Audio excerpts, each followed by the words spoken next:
Recovery of bad debt return of, उसको हम लोग कैसे वेरीफाई करेंगे in the world of auditing.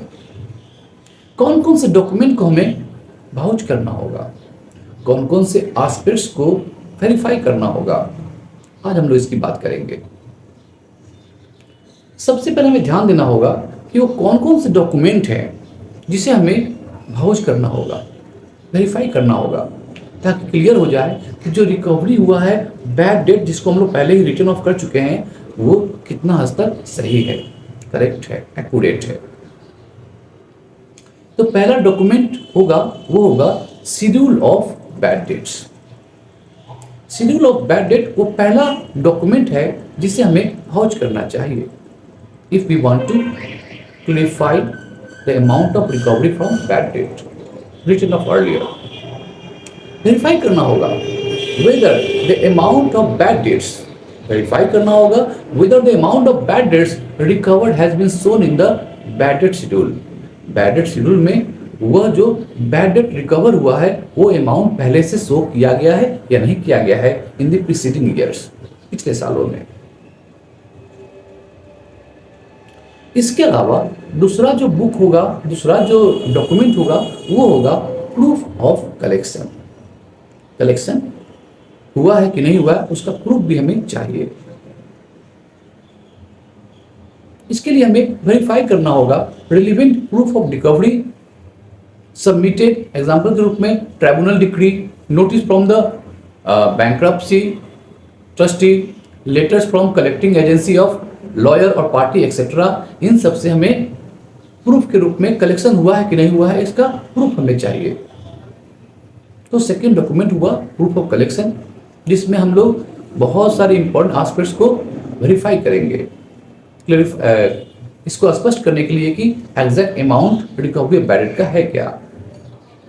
जैसे कि मैं बताया tribunal decree, notice from bankruptcy trustee, letters from collective agency और लॉयर्स और पार्टी एक्सेट्रा से हमें कलेक्शन करना होगा, प्रूफ ऑफ कलेक्शन हासिल करना होगा।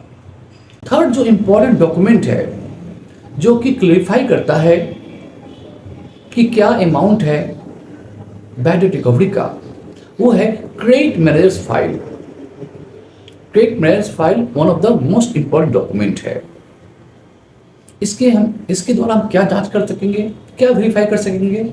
Yes, verify whether amount received has been noted in the file. जो अमाउंट रिसीव किया गया है बैड डेट रिकवरी से वो अमाउंट नोट किया गया है कि नहीं क्रेडिट मैनेजर्स फाइल में। इसके अलावा ascertain any specific matter materially affecting accounts, वो सब कोई ठोस अमाउंट, स्पेशल अमाउंट यदि अकाउंट को जो प्रभावित कर सकता है उसको उस फाइल में क्रेडिट मैनेजर फाइल में रिकॉर्ड किया गया है कि नहीं, इसको भी हम लोग चेक करेंगे।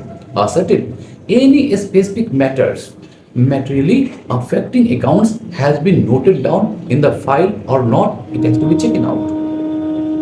चौथा डॉक्यूमेंट होगा बैंक स्टेटमेंट। बैंक स्टेटमेंट भी one of the most important document है।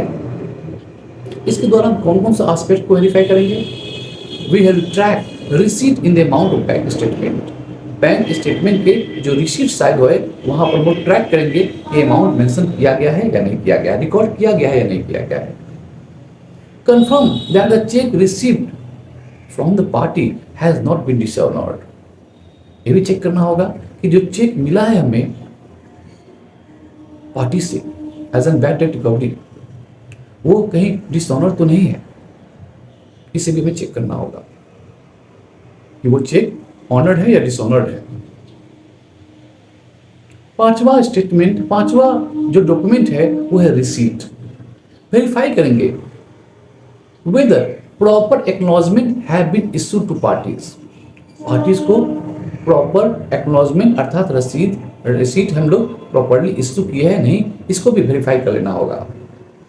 रिसीट मतलब bad debt schedule, recovery proof, credit managers file वगैरह वगैरह। तो आज हम लोग डिस्कस किए, ये एग्जाम में क्वेश्चन 6 मार्क्स लेकर आता है सीए के इंटर में। ऑडिटिंग एश्योरेंस जो पेपर है उसमें ये क्वेश्चन 6 मार्क्स लेकर आता है, कभी कभी 4 मार्क्स लेके आता है। फिर मिलते हैं अगले वीडियो में, तब तक के लिए धन्यवाद, जय हिंद।